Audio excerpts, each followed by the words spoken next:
Welcome back, guys. I am back. I apologize for the delay, but I'm here. This is Critical Conviction. If this is your first time, welcome. If you're returning, welcome back. So first things first, ball is life. And today's topic is why I choose to believe in the Bible. Let's get started.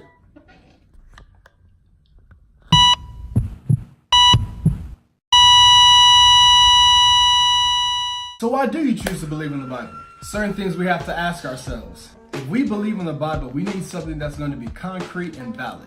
What most people say, because they just naturally feel that it's in their faith and that God's calling them to believe, they naturally believe. Most of the answers would say something like, I tried it and it worked for me.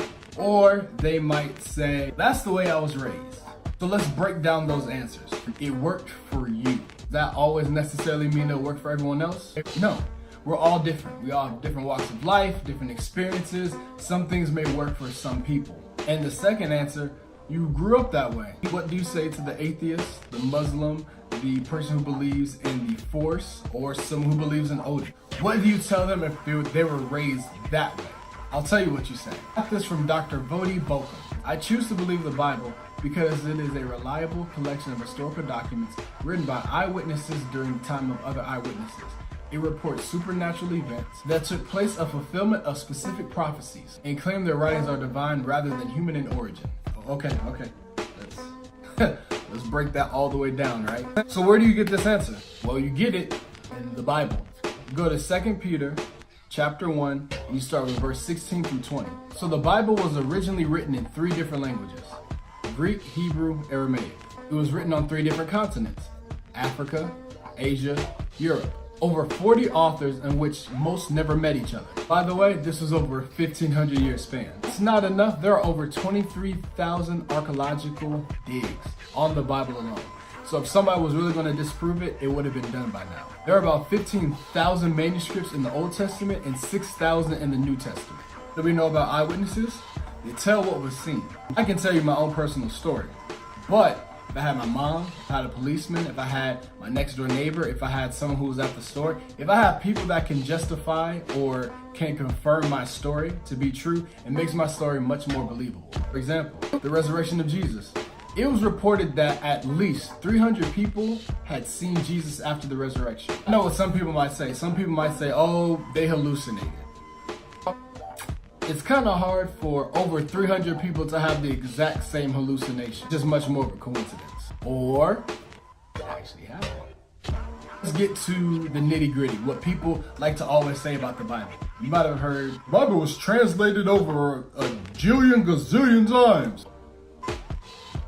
Okay. This would only be a problem if the copy or the translated version was copied from the copy. So for example, let's say I originally wrote the story of Moby Dick, and then someone then translated Moby Dick into Spanish. Someone later translated the Spanish version to Dutch. Then someone copied the Dutch version into Hebrew. Then someone copied the Hebrew version into another language, and so on and so forth. Then people could have a strong case on the Bible being translated. What we need to keep in mind is that all translations came from the original manuscripts. Over 6,000 manuscripts. All translations came from the manuscripts, not from other copies. So let's say you don't want to believe in the manuscripts. The New Testament alone has over 6,000 manuscripts, right? You know how many manuscripts we have of Julius Caesar?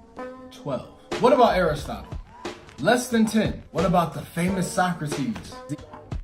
0. The only writings we have of Socrates are the ones written by Plato.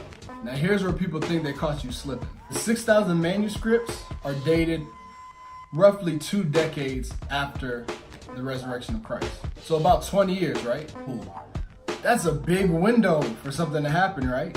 Think about this. Manuscripts for Julius Caesar, over 1,000 years after his death. Aristotle, 1,400 years. Writings of Homer, 2,100 years after his death. By that notion, Bible does seem to be more accurate than what we learned in history class. So, the Bible is written in Hebrew, Aramaic, and Greek. Original translations were written in Syriac, Coptic, and Latin. Let's say that someone did want to change the original scriptures. or the manuscripts. You know what they would have to do? They would have to find all 6,000 manuscripts written in Hebrew, Greek, and Aramaic. They would have to change the lie in all the manuscripts, not show their ink work, and put all the manuscripts back where they found them. Not only would they have to do that, but they would have to lie in Latin, Coptic, and Syriac. Oh, but what about the early church fathers?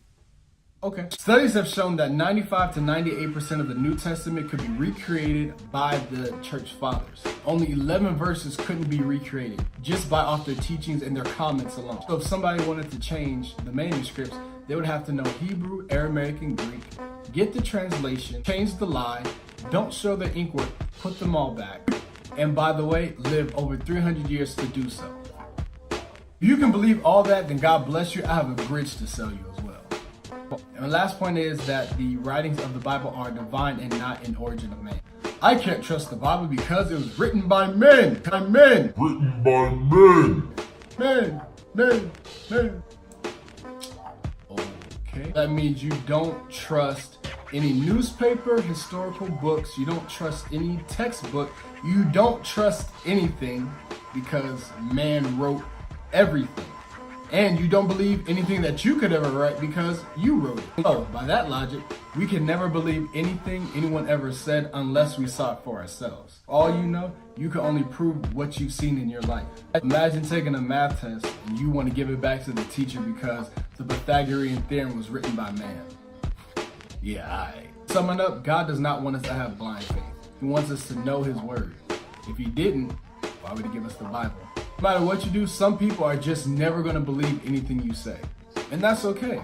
As long as you know what you believe and that there's solid evidence to prove it, you're always going to be good in God's eyes. Just do me a favor, like the video, go to YouTube, type in Critical Conviction, and subscribe to the channel. All right, everybody, take it easy. God bless.